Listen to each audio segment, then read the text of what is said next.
Welcome back. All right, so a milestone video in the form of a career video for Claude Giroux, who hit 1,000 points last night and enjoyed that so much. He got point number 1,001 as well. So Claude Giroux, a player who, when he was picked 22nd overall in 2006, his name apparently wasn't that easy for his general manager to say, but it was the right name to call. He made his debut with the Philadelphia Flyers in 2007, 2008. Just played 2 games for them that year.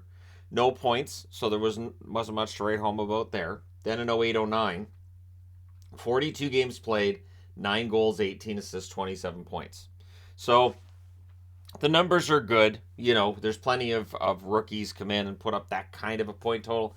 And the expectations are Drew's going to get better. It's just a matter of how much. In the playoffs, 6 games played, 2 goals, 3 assists, 5 points. 2009 2010, the Philadelphia Flyers, 82 games, 16 goals, 31 assists, 47 points. So, what's interesting with the Flyers in 2010 is if they were in the West, they probably wouldn't have made the playoffs. But they're in the East, they make the playoffs. And they scratch and claw their way to a Stanley Cup final despite needing 3 different goaltenders. And coming out of that year, I remember the argument being maybe you don't need a great goaltender because you had Chicago at one end with Niemi that first year and Philadelphia at the other end with, like I said, 3 different goalies had gone through. I believe it was 3 that playoff run.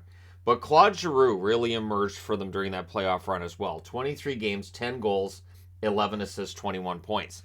And this is one of those typical, playoff runs that helps the player reach that next level the following season. 2010, 2011, 82 games, 25 goals, 51 assists, which is 8th in the NHL that year, 76 points. In the playoffs, 11 games, 1 goal, 11 assists, 12 points. And he played in his first All-Star game. So, year 4, he's a star. Now it's his third full year, well, his second full year, his third significant season in the NHL, and that breakthrough takes place. But it's not done. 2011, 2012, he plays 77 games that year, 28 goals, 65 assists, which is second overall in the NHL, 93 points, which is third overall. Plays 10 playoff games, 8 goals, 9 assists, 17 points. He was fourth in Hart voting that year and played in the All-Star game. So for Giroux, he really has arrived. He's become that star player for the Philadelphia Flyers. And before the 2012-2013 season gets started, he's named team captain. So now he's in charge. He would be captain right up until he was traded by the team almost a full decade later. So 2012-2013, 48 games played, 13 goals, 35 assists, which is 6th overall in the NHL, 48 points. He's a very good passer. Good goal scorer too, yes, but primarily the passing is what's prominent with him throughout his career. And that continues in 2013 2014. 82 games played, 28 goals, 58 assists, which is good for 4th in the NHL, 86 points, which is good for 3rd in the NHL. In the playoffs, he adds 2 goals, 4 assists, 6 points in 7 games, and he's 3rd in Hart voting. So we are definitely in an era where scoring isn't as high as it is now. If the scoring had been as high as it is now, odds are he would have had, maybe closer to 100 points. He's 3rd in the NHL in scoring, but again, the 86 points doesn't really jump out at you. 2014, 2015, 81 games played, 25 goals, 48 assists, which is 9th overall, and his 73 points are 10th. He's in the All-Star game that year as well. And so, yeah, I mean, Claude Giroux is a very consistent star player for the Philadelphia Flyers. No argument there. The one thing is, we're now into that era as well where Philadelphia misses the playoffs every other year, which is one of the weirdest things I've seen watching hockey. 2015 2016, 78 games, 22 goals, 45 assists, 67 points. In the playoffs, he adds 1 assist in 6 games. Played in the All-Star game that year as well. 2016 2017, 82 games, 14 goals, 44 assists, 58 points. And no playoffs because it's an odd year, so if it ends in an odd year, they're not making the playoffs. So his points totals drop off quite a bit in 2016 2017 from what they were a few years earlier. And slowing down. But decided the following year to fire things right back up and almost doubles his points total. 82 games, 34 goals, so that's more than double. 68 assists, which is 1st overall in the NHL, and 102 points, which is 2nd. So at certain points during the 2017-2018 season, it looked like he might win the Art Ross Trophy. He's close, doesn't get it. In the playoffs, he adds a goal and 2 assists in 6 games. He's a second-team All-Star. He's 4th in Hart voting, and he plays in the All-Star game. So he's been top 5 in Hart voting 3 times in his career. Again, bona fide star.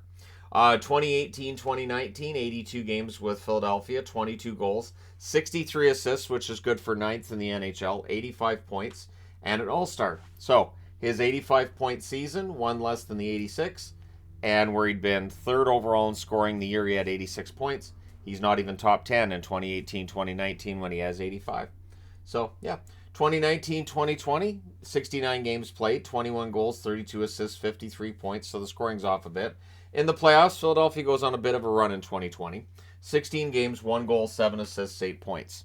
And the sad part, really, I think, for Giroux is that 2019-2020 season, before the pause, Philadelphia was playing great hockey, and they might have gone on an even longer run if you'd had the playoffs then. But the pause and coming out of the pause, they weren't quite the same out of that. So the following season, the season where you're only playing your own division, 54 games played in 2020-2021, 16 goals, 27 assists, 43 points, and no playoffs because it ends in an odd year.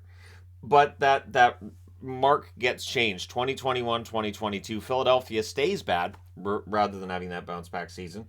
In 57 games in Philadelphia, 18 goals, 24 assists, 41 points, or 42 points, I should say. He did play in the All-Star game and then decided to go to Florida. So the Philadelphia Flyers work out a trade with Florida that I think benefited both teams, at least short term. Long term, I think it'll benefit the Philadelphia Flyers more. But he's traded with Connor Bunnaman and German Rubtsov, a prospect that didn't quite work out in Philadelphia, for a 2024 first, a 2023 third, and Owen Tippett. That's a pretty good return for what is essentially a rental for the Florida Panthers. He did give Florida some scoring, though. 18 games, 3 goals, 20 assists, 23 points. In the playoffs, he adds 3 goals, 5 assists for 8 points in 10 games. But he doesn't re-sign with Florida. Maybe kind of surprisingly, he doesn't re-sign with Florida. I figured I'll probably go for another year, see if they can win a cup there. But, he ends up signing in Ottawa, July 13th. And apparently Pierre Dorion had targeted the idea of signing Giroux years before and had discussed it with Eugene Melnyk. And Melnyk was on board with it, like, yeah, once he's a free agent, we should get him.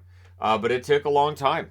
And since signing in Ottawa, currently Ottawa's played 81 games, so there's one more game left in the season for him to add to his total. But 34 goals. Now, that ties a career high. 34 goals. 44 assists, nowhere near a career high there, but the 78 points, that's his best points production since 2018-2019. And that's when that's his first year in Ottawa, a team that's building up. And I think he's really helped Ottawa. He's helped those young players, and it's exactly the kind of veteran player that I figured that they would need in Ottawa to help usher this team back towards the winning side of things. Ottawa's had a better record this year. They're already 12 points better than last year's points total, so if they win their last game, they'll be 14 points ahead of last year's points total. That's not bad. He's played 1,099 games in total, 328 goals. His 673 assists are 68th overall all-time. His 1,001 points is 96th on the all-time list. In the playoffs, 95 games, 28 goals, 53 assists, 81 points. There's no reason to think that he can't be part of a playoff team for Ottawa next season. Ottawa's definitely trending in that direction. And I really think that Giroux has had a positive impact there and helped them to gain more credibility.